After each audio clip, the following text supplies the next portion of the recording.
Archive, el podcast. Aquí vamos a platicar de la historia del arte como si fuera chismecito artístico entre dos amigos. No necesitas ser experto para poder disfrutar de arte.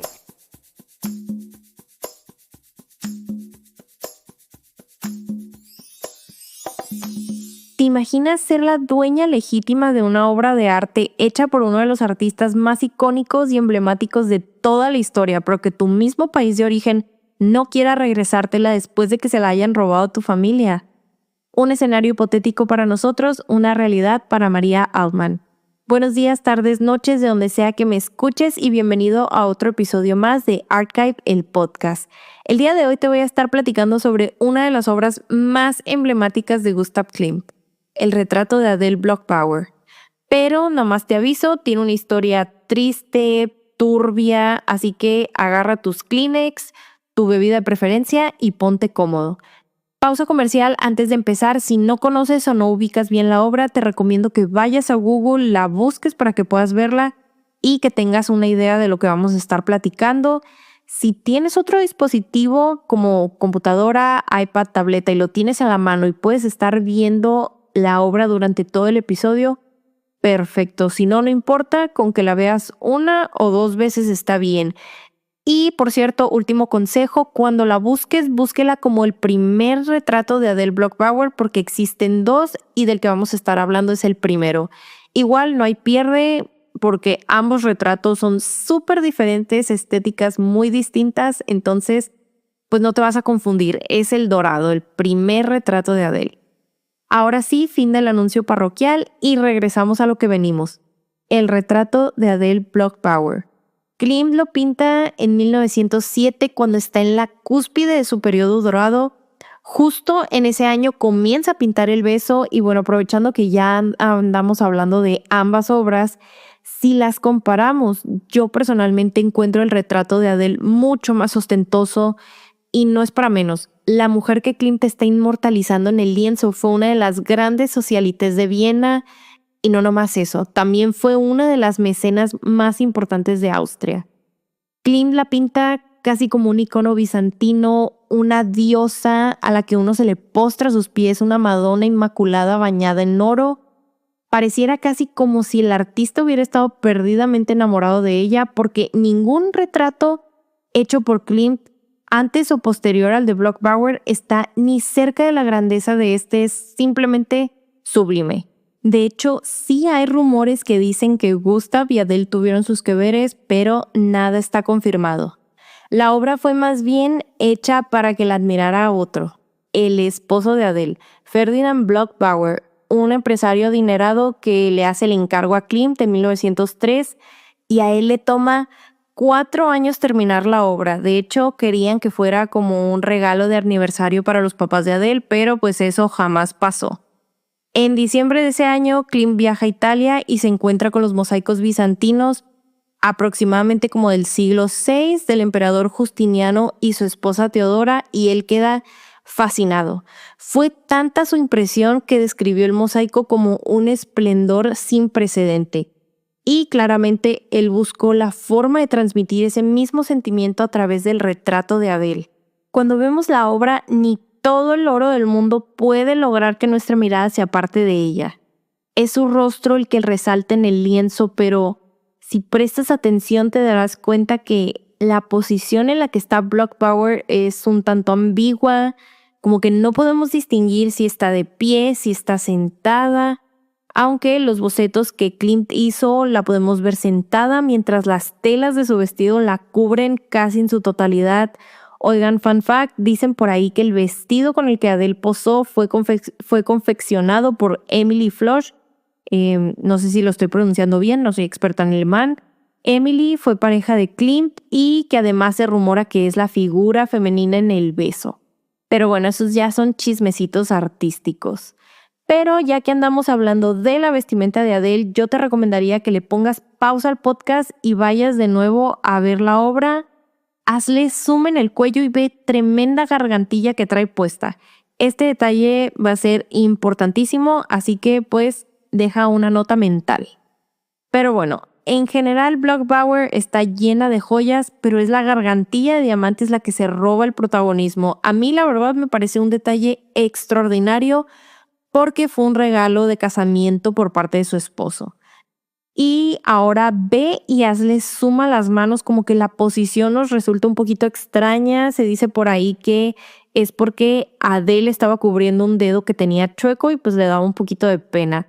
En fin, todos tenemos inseguridades.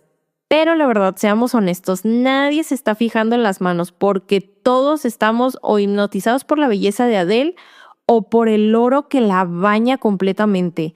Y no nomás a ellos, el lienzo en general está bañado en oro. De hecho, cuando llegó a ser exhibido en 1907 y 1908, recibió en su mayoría críticas positivas que la consagran como el mejor trabajo de Klimt de su periodo dorado, superando completamente a El Beso. Y seguro te estás preguntando, si es tan grandiosa, ¿por qué no es tan famosa como El Beso? Bueno, El Beso fue presentado al público en 1908 y fue inmediatamente adquirida por el Estado austriaco. A diferencia del retrato de Adele, que pues es una obra de carácter privado, fue comisionada, no fue hecha por gusto, aunque Adele le pidió a su esposo que las obras de Klimt que tenían en su posesión fueran donadas a la galería austriaca cuando él muriera, incluido su retrato. Adele murió en 1925, así que ya estaba en Ferdinand cumplir su promesa o no, pero ese día nunca llegó. En 1938, cuando Austria es anexada a Alemania, la colección de los Bloch-Bauer fue robada por los nazis. Y aunque Ferdinand trató de recuperar las obras, nunca pudo lograrlo en vida. Y la que continúa con esta lucha es su sobrina, Maria Altmann. Bueno, María, como ya dijimos, era sobrina de Ferdinand y de Adele. De hecho, es un caso súper curioso porque Ferdinand era hermano del papá de María y Adele pues era hermana de su mamá y toda la familia usaba este apellido, o sea, compuesto en conjunto que es Bloch-Bauer, Bloch siendo el apellido de Ferdinand y del papá de María y Bauer pues siendo el apellido de Adele y de su hermana. De hecho, eran súper unidos. Ella recordaba que después de la muerte de Adele se juntaban cada domingo a comer en casa de Ferdinand y al terminar veían el retrato de ella. O sea, imagínense el verdadero quien pudiera. Ella cada domingo veía una obra de Klimt y uno que se la pasa viendo películas, ¿no? Pero bueno. Cuando los nazis confiscan el retrato, María ya tenía unos 22 años aproximadamente, estaba recién casada y su país poco a poco la veía más como un animal y menos como lo que ella era realmente, una persona. Ella y su esposo huyen finalmente a Estados Unidos, dejando atrás todo lo que habían conocido hasta ese momento, su familia, sus amigos, sus pertenencias, sus recuerdos, toda su vida una pareja a la que su futuro había sido arrebatado. Y para eso el retrato de Adele Bloch-Bauer se convierte en la dama de oro que es como se le termina conociendo. Pero aun cuando María y su esposo pudieron iniciar una vida nueva en un país que los recibió con los brazos abiertos y además les permitió formar una familia, ella jamás pudo olvidar lo que le había sido arrebatado, lo que su familia perdió.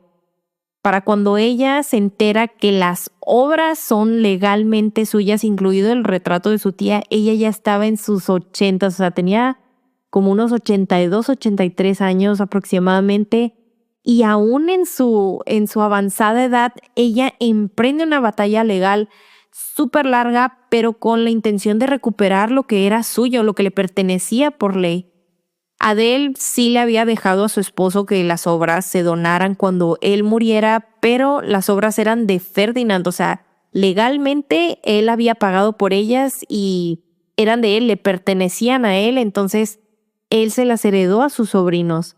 Así que, pues en 1999, María demanda al gobierno austriaco, ya que el retrato de su tía estaba siendo exhibido en el Belvedere sin el permiso de ella, como si hubiera sido donado voluntariamente por sus dueños originales. La batalla duró años, culminando en el triunfo de María. Eso sí, Austria no se rindió y todavía tuvieron el descaro de preguntarle si existía la posibilidad de que ella les prestara la obra, o sea, de Adele, y se mantuviera en Austria. ella simplemente les contestó: se las prestamos por 68 años, ya fue suficiente. Pero respetó el deseo de su tía de que algún día pues el retrato estuviera en una galería o en un museo, que se mantuviera de manera pública y no en una colección privada. Entonces ella se lo vende a Ronald Lauder, que es el hijo de Estée Lauder, la de los cosméticos. Y hoy en día puedes visitar a Adele en la Galería Neue en Nueva York. Y mientras ella brilla inmortalizada en oro, sus ojos han visto guerras, robos, injusticias, batallas legales y cientos de miradas que la ven con profunda admiración, miradas llenas de distintos sentimientos. Puede ser tristeza, fascinación, qué sé yo, ¿no? Y que muchas veces desconocen su historia. En ella no vemos solamente arte y belleza, vemos una lucha. Y ya para cerrar este episodio, si te quedaste con ganas de conocer más de esta increíble historia, te recomiendo que veas la película de La Dama de Oro. Y sin más que decirte, hemos llegado al fin de nuestro recorrido artístico y como siempre te espero el próximo jueves con más historias de arte.